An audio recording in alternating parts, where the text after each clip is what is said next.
आप सभी लोगों को पता होगा, अभी कुछ देर पहले हम सब जितने कुरेश नगर के पूरे लोग हैं और कमेटी मेंबर्स हैं, सब लोग चूनाभट्टी में थे, जहाँ पे हम लोग एफआईआर कराने गए थे, जहाँ पर 4 से 5 घंटा हमको लग गया था एक एफआईआर दर्ज कराने में, जो कि एफआईआर अभी फाइनली दर्ज हो गई है। जिन लोगों ने इस एफआईआर को दर्ज कराने में सबसे ज़्यादा सहयोग दिया है, आइए हम उनसे बात करते हैं और कैसे उन्होंने एफआईआर दर्ज कराया इसके बारे में जानते हैं। तो जैसा कि सर, आप पुलिस स्टेशन में बहुत देर से थे, आप लोगों ने एफआईआर दर्ज कराया, तो कैसा प्रोसीजर रहा, क्या आपको पुलिस की तरफ से मदद मिली? पुलिस ने एक्चुअली हमको 2 दिन से रुकाई थी और 2 दिन का टाइम दे रहे थे सीनियर साहब, लेकिन सीनियर साहब के समझ में आया कि इतनी पब्लिक आक्रोश में है और नौजवान पीढ़ी हमारी वो गुस्से में है, तो उसको मद्देनजर रखते हुए सीनियर साहब ने तत्काल हमारे साथ में कोऑपरेट किया और एफआईआर बना के दिया हमें। और मैं उस साधु को भी ये मैसेज देना चाहता हूँ कि कुरान शरीफ हो या बाइबल हो या भगवत गीता हो या रामायण हो, किसी में किसी के धर्म को टारगेट करना नहीं लिखा है। तो ये साधु कैसा है, ये कोई धर्म से ताल्लुक रखता नहीं, ये राक्षस है, साधु नहीं है। तो इसने किसी के धर्म को टारगेट किया। ज़बान हमारे पास भी, हम भी बोल सकते हैं, लेकिन हमारा धर्म को इसकी इजाज़त नहीं देता, हमारा इस्लाम इजाज़त नहीं देता कि किसी की भावनाओं को, किसी की आस्था को ठेस पहुँचाई जाए। जैसा वो साधु ने किया है, उसके ऊपर सख्त से सख्त कार्रवाई की जाए। हमारी यहाँ के सीएम से भी गुजारिश है, हमारे यहाँ के प्रशासन से गुजारिश है, और मैं तमाम मोहल्ले वालों का, नौजवान पीढ़ियों का, जो चौकी में आए और 3-4 घंटा अपना टाइम लिया और डट के खड़े रहे और एफआईआर करवा के ही वापस आए, ये हमारी जीत है। और इंशाअल्लाह ताला आगे कोई और बदबख्त मजदूर इंसान अगर हमारी सरकार के सामने गुस्ताखी करेगा तो इससे बड़ा जवाब हम उसको देंगे इंशाअल्लाह ताला। लब्बैक या रसूल अल्लाह, लब्बैक या रसूल अल्लाह। तो हम किसी के धर्म पे, ना किसी के धर्म पे चोट पहुँचाते हैं, ना किसी की आस्था पे चोट पहुँचाते हैं, तो ये हमको ही टारगेट बार बार क्यों किया जाता है? तो हमारी सरकार से गुजारिश है कि इस पर कड़ी से कड़ी कार्रवाई की जाए कि दोबारा कोई ऐसी हरकत ना करे। ये हमारी सरकार से गुजारिश है और हम सब की गुजारिश है कि हमारे सरकार के शान में गुस्ताखी ना करे और हमारी नहीं, किसी और के धर्म के बारे में कोई किसी की गलत बातें ना करे, किसकी आस्था को ठेस पहुँचे। इससे दंगे फैलने का डर होता है और हम लोगों ने शांति बनाए रखी है। और इंशाल्लाह ये हिंदुस्तान बड़ा प्यारा देश है, इसमें सब मिलजुल के रहते हैं, गुलदस्ता है। तो कुछ लोग ये गुलदस्ते में कीड़े लगा रहे, ये कुछ असामाजिक तत्व है जो इनको हटाना चाहिए, उनको कड़ी से कड़ी सजा मिलना चाहिए। मैं इतना ही कहना चाहूँगा। जी, जैसा कि आपने भी बताया कि ऐसे जो लोग हैं जो बिल्कुल किसी धर्म के नहीं होते हैं, ये लोग सिर्फ धर्म के बीच में झगड़ा लगाने का काम करते हैं और इनका कोई मतलब नहीं होता है। तो जैसे कि आप भी वहाँ थे, आपने क्या क्या फेस किया, क्या क्या करना पड़ा आपको एक कंप्लेंट करने के लिए? हम लोगों को कंप्लेंट करने के लिए हम लोग 2 दिन पहला हम लोग चौकी में गए। सीनियर साहब ने हमको आश्वासन दिया कि 2 दिन का, आपको 4 दिन का वक्त दो, मगर हर चौकी के अंदर फटाफट हर जगह एफआईआर हो रही थी। तो हम लोगों ने भी सीनियर साहब पर और एसीपी साहब पर जोर डाला और उन लोगों ने हमारी बात मानी और हम पर उसके ऊपर एफआईआर लिया। और ये सब चीज़ें ऐसी है क्या भाई, सनातन धर्म के अंदर ये सब चीज़ें है ही नहीं कि तुम किसी के धर्म को ठेस पहुँचाओ। ये किसी धर्म के अंदर ये सारी चीज़ें नहीं है, चाहे वो सनातन धर्म हो, चाहे वो मुस्लिम धर्म हो या ईसाई हो, ये किसी धर्म के अंदर ये सब नहीं है कि तुम किसी और के धर्म को ठेस पहुंचाए या किसी और के धर्म को तुम भला बुरा बोले या कोई चीज़ बोले, ये किसी धर्म में नहीं है। ये जो सब चीज़ बोलने वाले जो लोग हैं वो धर्म को नहीं मानते, वो पॉलिटिशियन लोग हैं, वो धार्मिक लोग नहीं है, वो पॉलिटिशियन लोग हैं। और हम जो लोग हैं वो धार्मिक लोग हैं और हम सिर्फ धर्म की बात करते हैं, चाहे वो हमारा धर्म हो, चाहे वो सनातन धर्म हो, चाहे वो ईसाइयों का धर्म हो, हम सिर्फ और सिर्फ धर्म की बात करते हैं। किसी धर्म के अंदर कोई किसी को नुकसान नहीं पहुंचाता है और ना ही वो किसी के प्रॉफिट को, किसी के मैसेंजर को और किसी के गुरु को कोई भी भला और बुरा नहीं बोलता है।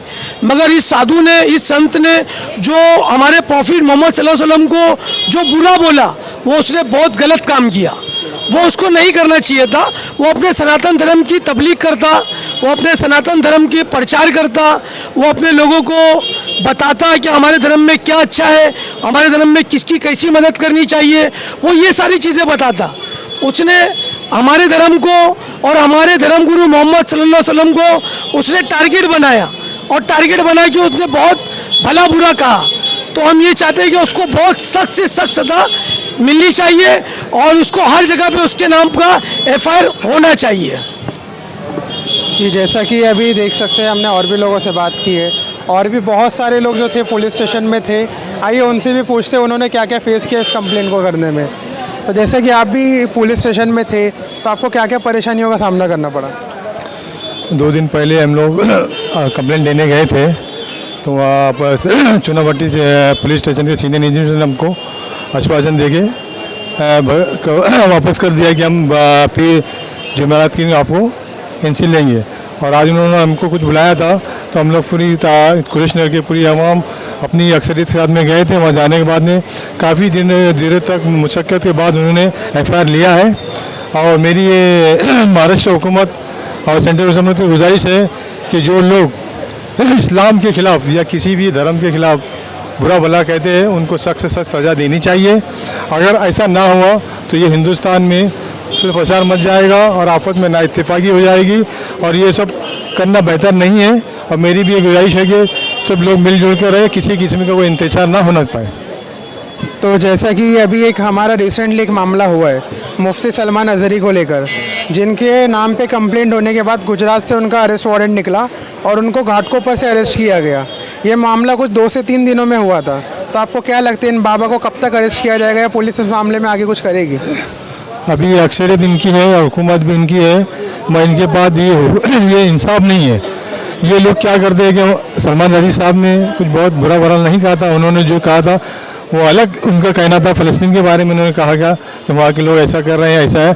और इन्होंने तो डायरेक्ट हुजूर नबी करीम सल्लल्लाहु अलैहि वसल्लम की शान में गुस्ताखी की है, जो हम कभी बर्दाश्त नहीं कर सकते हैं, और इसका खामिया उसको बर्दाश्त करना पड़ेगा।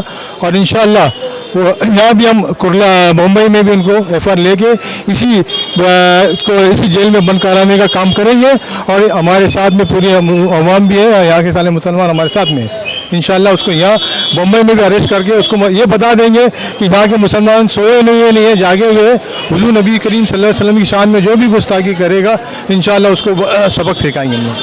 जी शुक्रिया, आपसे बात करके बहुत अच्छा लगा।